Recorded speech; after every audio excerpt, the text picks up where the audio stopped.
and he was alarmed by the answer, because what happened was he found that there was differences in those churches. Now, they were all Protestant faiths. So Lutheran, Presbyterian, and Baptist were all breakaways from the mainstream church, was Catholicism. So we've got the Catholics and the Protestants. So you can see here that you've got Protestants on one side. On the right-hand side is the Protestants, and on the left-hand side is Catholic and what they believe. And so salvation, for example, if you're a Catholic, it comes from faith, sacraments, and good works. So it's a combination of those things. However, salvation for the Protestants, or some of the Protestant faiths, because there's been a lot of changes and alterations since that time, but it says here by faith alone. So you don't merit anything of your own actions. It's all by faith, just completely faith. All you have to do is have faith and you're saved. You don't have to be baptized. You don't have to do any of the rites and ordinances. You don't have to do any good works. It's just faith alone that you're saved. And we know that that's a doctrine. There was dispute in that. Authority here comes from Bible as interpretation by each individual. So the authority that Protestants claim comes from the Bible itself. That's how they get authority to do things. It's from the words of the Bible. That's whereas in the Catholic Church, they believe it was handed down from Peter to the Pope, and that there was a succession that way in authority. Clergy, there's difference there, and also difference in worship. And so you can see there that there's differences. And now even between Methodist, Protestant, and Baptist, there's more differences. And if you go online, you can actually see the differences in those different faiths and what they believe. They've got some similarities in their core doctrines about Jesus Christ, but then they might say, like one person says, resurrection means your spirit lives on. And another faith says, well, resurrection means that, you come back in a physical form like Jesus did. But then others say, well, no, Jesus only had the physical form to show people what resurrection was, but it's actually a spiritual. And so there's a lot of confusion about which church is right. And you can see here, is that a confusing chart for anyone? As you look at that, can you even follow that? No. To me, that's very confusing, because what we've got there is all these breakaway different congregations that have happened over Christianity. And if you look at this next one, you can see different branches of Christianity, and how you've got the mainstream church, which is this orange one that spreads from left to right. But then you've got all these breakaway ones where everyone's chosen something different. Like, what are they going to believe in? Well, we're going to take baptism. We're going to say, well, you don't need to be baptized by immersion. You can be baptized by using some sand in the desert because there's no water. And so you can just sprinkle the sand on some, and as long as you have the belief, that's the same thing. And so people come up with their own interpretation and their own ideas, and they'll actually form a church. In fact, one church was formed, and you'll find this interesting. The Church of England, one reason that was formed was so that one of the leaders at the time could actually divorce his wife. Because the only way you could actually divorce or get rid of your wife is if you killed her or if she died. And so back in history, there was times where leaders would actually kill their wives because they weren't getting on very well. And if they killed their wife, then they could remarry, because that was the religious law at the time. I mean, it just blows your mind to think about that. But you think about how archaic some of these beliefs were. And so they formed a new church that simply said you could now get divorced, because Catholicism at the time was saying no divorce. Now, the other thing that the Catholic Church taught for a long time was that you cannot read scriptures. It was actually a sin to read scriptures on your own. And the reason it was a sin was because if you interpret it incorrectly, then that's going to land your soul in hell. Therefore, you're better off not reading it yourself, because you don't want to go to hell, all right? You don't want to go to purgatory or somewhere bad. Purgatory is the halfway house. You don't want to go to some place like that and await an endless torment or await, something terrible. And so what they did was they created different denominations as a response to when people started reading scriptures. We've got Martin Luther, and we've got other church leaders. And what they did was want to get the scriptures, the printed word, into the hands of the people so they could study it for themselves.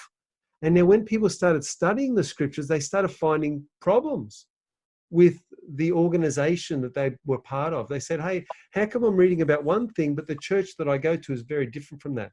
And so thus we see the Reformation happening. And the Reformation is all about reforming back to the original church. That's what the word Reformation means. It's we're going to reform and make the church the way Jesus had established it. That's what Reformation's all about. So we're going to reform and get the church the way that it's supposed to be. Reformation. And from that, we've got all the different Protestant or protesters from the Catholic Church who then protested against that. They formed their own religions, and little by little, people went off on different tangents. And that's why there's so many churches like this that you can see in the world today. There's something like 2,000 different Christian religions in the world today. And that's just unbelievable. So you want to know what's true, and now you've got 2,000 churches to choose from. Okay, tell me, what are your thoughts and comments so far about the different religions and the different denominations? Let's hear from Jenny. Jenny.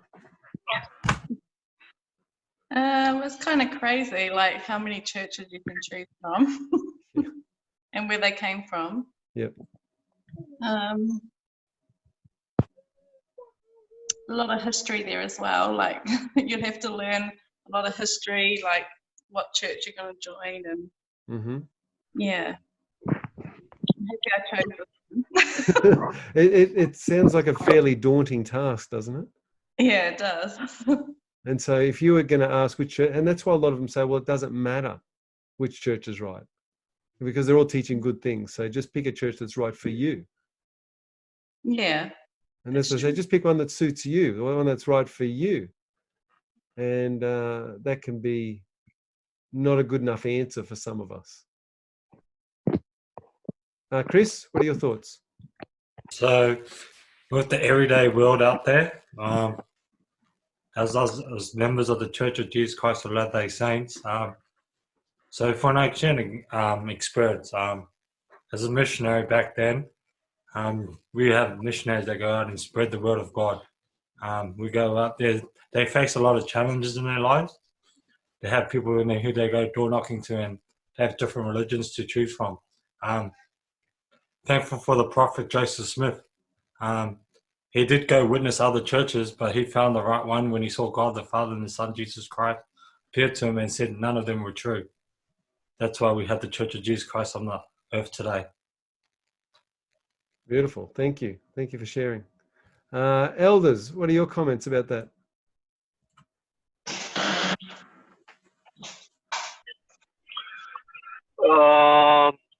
There is one thought came to my mind is talk about the prophet or priesthood, because when Jesus Christ and the apostle leave the earth, the priesthood is no longer exist on the earth.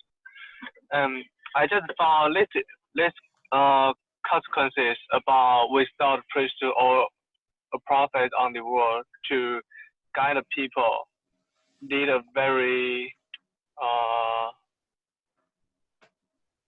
very big event about the confusion. It very surprised me because I was born in the church and I never know about there's so many contradiction or so many difference between us and another church.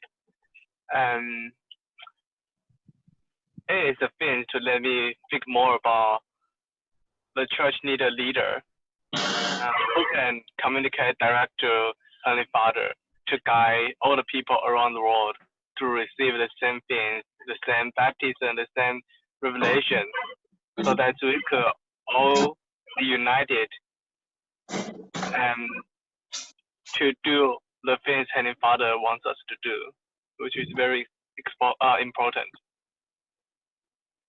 My thought about that, it is like, there's a scripture on Ephesians. He talk about there is just one faith, one church, one baptism. I kind of understand why Jerusalem was confused. If there is just one faith, one God, one baptism, why there is so many churches? I probably will be like confused also if you are reading the scripture is not correct about this like what I saw. No, I say it's like no. If there is just one faith, one God, one baptism, nobody there is just one church, one place to worship. It's like God. And just I look it's like your things. It's like there is a lot of stuff that the church has been probably already is like working enough to know like, where is this true, which thing is wrong, and yeah, this is my talk about that. I just look at your things. It's like wow, that will just make me confused if I saw the scriptures is that way, and when I look at this like on the reality, it's not true. It's not that I saw on the book. It's like when the window was broken, it split into many pieces. And everyone is trying to pick up their own piece, or like the Reformation. It's more like you pick up several pieces and try to make it recover into the whole window. But you cannot. We found that no matter how many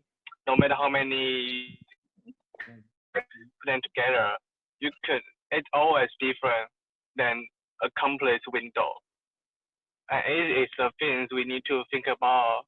How can we find the same window, which is the fullness gospel about Jesus Christ? Will be the essential things for every people around the world to ponder about it. To me, is let's say like I was a Buddhist and I used to learn about Baptist, and then I joined the church like 6 years ago, and I think it's about like your way to find the truth, and at first you gotta have